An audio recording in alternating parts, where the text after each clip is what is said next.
وَلَقَدْ يَسَّرْنَا الْقُرْآنَ لِلذِّكْرِ فَهَلْ مِن مُّدَّكِرٍ بسم ربي الأكرم الذي علم بالقلم علم الإنسان ما لم يعلم وصلى الله على نبينا محمد وعلى آله وصحبه وسلم اما بعد۔ سامعین کرام، جیسا کہ آپ کو معلوم ہے ہم مبنیات کی تقسیم کو پڑھ رہے ہیں، اس کی اقسام کو پڑھ رہے ہیں۔ یہاں پر مؤلف رحمہ اللہ نے مبنیات کی 8 اقسام بتائی ہے۔ ہم نے کہا تھا کہ انہوں نے 2 اقسام کو چھوڑ دیا ہے، ہم انشاءاللہ ان 2 قسموں کو آخر میں بیان کر دیں گے یا پھر بیان کرنے کی کوشش کریں گے۔ ہم نے کل جب شروعات کی تھی تو ہم نے بتلایا تھا کہ مبنیات کی 8 قسموں میں سے سب سے پہلی قسم ہے ضمیر، یعنی ہم نے کل ضمیر کی تعریف، ضمیر کی اقسام کو پڑھا ہے۔ ضمیر کسے کہتے ہیں، لغوی تعریف اور اس کی اصطلاحی تعریف گزر چکی ہے۔ ہم نے کل پڑھا تھا کہ ضمیر کی 5 قسمیں ہوتی ہیں اور وہ 5 قسمیں کیسے بنی ہیں ہم نے اس پہ بات کی تھی۔ ہم نے کہا تھا کہ ضمیر 5 قسم کی ہو سکتی ہے، مرفوع، منصوب، مجرور، یہ اس کی حالتیں ہیں، اور اس کا اصل جو مسئلہ ہے وہ ہے اتصال اور انفصال سے۔ جب ضمیر جڑی ہوتی ہے کسی کلمے سے اور اس کے درمیان بالکل بھی گیپ نہیں ہوتا، بالکل بھی حائل نہیں ہوتا کوئی بھی، تو ہم کہتے ہیں کہ ایسی صورت میں ضمیر متصل ہے، اور اگر اس کے اور کلمے کے درمیان اگر حائل آ جائے تو ہم کہتے ہیں یہاں پر ضمیر منفصل ہو چکا ہے۔ اب ہم کہتے ہیں کہ چونکہ ضمیر چونکہ اسم ہے اور اسم کی 3 حالتیں ہو سکتی ہے، رفع، نصب اور جر، اس لحاظ سے ضمیر کی اور بھی قسمیں بنائی جا سکتی ہیں۔ متصل ہوگی تو مرفوع متصل ہو سکتی ہے، اگر منفصل ہوگی تو پھر مرفوع ہونے کے باوجود بھی منفصل ہو سکتی ہے، اسی سے منصوب متصل، منصوب منفصل۔ اور اگر ضمیر اگر مجرور ہوتی ہے تو ایسی صورت میں صرف اور صرف وہ متصل ہی ہو سکتا ہے، ایسی صورت میں ضمیر کبھی بھی منفصل نہیں آ سکتی۔ یہ سب بات پہلے گزر چکی ہے۔ ہم ایک بات یہاں پر تنبیہ کے طور پہ بتانا چاہتے ہیں کہ کل جو بات گزری تھی وہاں پر ہم نے کہا تھا کہ ضمیر کی 5 قسمیں ہوتی ہیں۔ مؤلف رحمہ اللہ نے وہاں پر ایک اور بات جوڑی تھی، وہ یہ تھی کہ ضمیر کیونکہ 5 قسمیں ہیں، ان میں سے ہر ایک کے 14 صیغے ہوتے ہیں۔ کل بات گزر چکی ہے کہ 14 صیغے ہوتے ہیں، ضمیر کی ٹوٹل 14 صیغے ہیں۔ اب تو کل جو بات گزری تھی ضمیر کی، وہاں پر ہم نے کہا تھا کہ ضمیر کی 5 قسمیں ہیں۔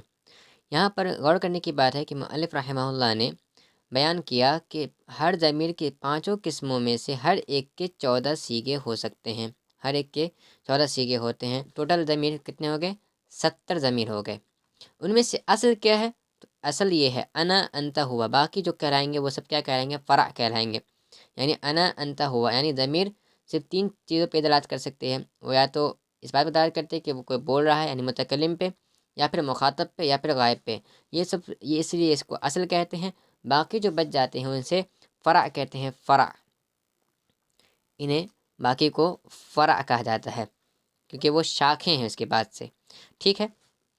اب ہم یہاں پر بات کریں گے کہ یہ جو 14 صیغے ضمیر کی بنتی ہیں وہ کیسے بنتی ہیں، ذرا ہم اس پہ غور کر لیتے ہیں۔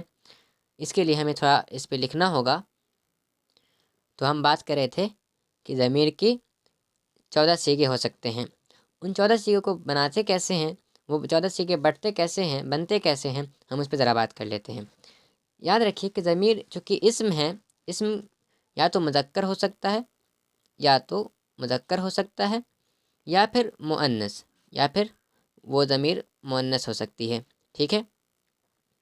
یہ ضمیر یا تو مذکر ہو سکتے ہیں یا پھر مؤنث ہو سکتے ہیں۔ یہ ایک چیز آپ کو یاد رکھنی ہے کہ اسم جب ہے ضمیر تو یہ یہاں پر یہ حالت ہو سکتی ہے اس کی۔ اب آتے ہیں ایک اور چیز آپ یاد رکھیے کہ عدد، ضمیر یا چونکہ اسم میں عدد بھی ہو سکتا ہے، تو عدد کے لحاظ سے اسم کی بھی 3 قسم ہو سکتی ہیں، یا تو ہو سکتا ہے وہ واحد ہو،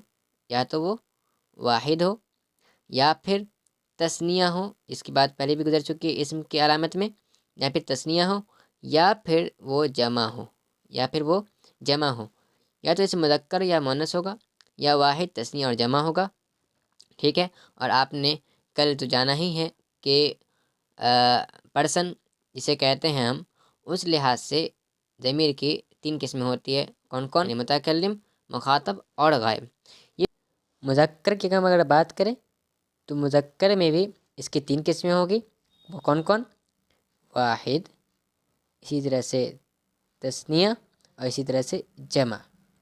اسی طرح سے مؤنث کے بھی تو سیغے ہوں گے 3، اسی طرح سے مؤنث کے بھی سیغے ہوں گے، کون کون؟ واحد اس میں بھی ہوگا، اس میں بھی تثنیہ ہوگا، اور اس میں بھی جمع ہوگا، ٹھیک ہے؟ یہاں پر یہ بھی 3 ہوں گے، یعنی 3 3 ہمارے پاس 6 سیغے تو تیار ہو گئے۔ اب چونکہ یہاں پر ہم نے یہاں پر جانا تھا کہ اس کو اس طرح سے بھی بانٹنا ہے، متکلم، مخاطب اور غائب میں بھی بانٹنا ہے، تو یہ تینوں سیغے کو ہم کہہ سکتے ہیں، یہ مؤنث کے 3 سیغے اور وہ مذکر کے 3 سیغے، یعنی جو ٹوٹل 6 سیغے ہوئے، یہ غائب کے سیغے ہو گئے، ٹھیک ہے؟ اسی طرح سے سیم پیٹرن پہ اگر ہم دیکھنے جائیں تو یہ 6 سیغے جس طرح سے غائب کے بنے ہیں، اسی طرح سے 6 سیغے مخاطب کے بھی بنیں گے، یعنی ٹوٹل 12 سیغے تو ہمارے پاس تیار ہو گئے۔ اس طرح سے ٹوٹل 12 سیغے تیار ہو گئے۔ اب بچ گئے 2 سیغے، اب اس کی بات کرتے ہیں۔ متکلم کی اگر بات کریں ہم، متکلم، تو اس کے بارے میں بتا دیتے ہیں آپ کو کہ اس میں صرف یا تو ہوگا واحد یا تو ہوگا جمع، یعنی اس میں تثنیہ کے لیے جو ہے تثنیہ کو جمع میں ہی شامل ہو جاتا ہے، تثنیہ جمع میں ہی داخل ہو جاتا ہے، اور واحد واحد ہی رہتا ہے، یعنی اس میں صرف ٹوٹل 2 ہی بنتے ہیں، ٹوٹل 2 ہی بنے، اور اسے مذکر اور مؤنث کا مسئلہ نہیں ہوتا۔ تو یہاں پر مذکر مؤنث کا مسئلہ نہیں ہوتا ہے۔ مذکر مؤنث کا مسئلہ کیوں نہیں ہوتا؟ کیونکہ ہم بولتے ہیں کہ جو متکلم مذکر کے لیے جو سیغہ آئے گا وہی مؤنث کے لیے بھی آئے گا، جیسے ضربتو، تو یہ مذکر کے لیے بھی شامل کر سکتا ہے اور یہ مؤنث کو بھی شامل کر سکتا ہے۔ اسی طرح سے اگر ہم بولے ضربنا، یہ جمع کا سیغہ ہو جاتا ہے، جمع کا سیغہ یہ سب کے لیے آ گیا، یہ مؤنث جمع کے لیے بھی آ گیا، یہ مؤنث تثنیہ کے لیے بھی آ گیا، یہ مذکر تثنیہ کے لیے بھی آ گیا، اور مذکر جمع کے لیے بھی آ گیا۔ لہٰذا ہمارے پاس متکلم میں صرف 2 سیغے بنتے ہیں، اور 2 سیغے ہو گئے، اور وہاں ہمارے پاس آ گئے 12 سیغے، اس طرح سے 12 2 ہمارے پاس ٹوٹل 14 سیغے تیار ہو گئے۔ اس طرح سے میرے بات سمجھ میں آئی ہوگی۔ آج پہ اتنے پہ اکتفا کرتے ہیں۔ اللہ سبحانہ وتعالی سے دعا ہے کہ اللہ سبحانہ وتعالی اس علم کو ہمارے نفع بخش بنائے۔ آمین۔ وآخر دعوانا الحمد للہ رب العالمین، والسلام علیکم ورحمۃ اللہ وبرکاتہ۔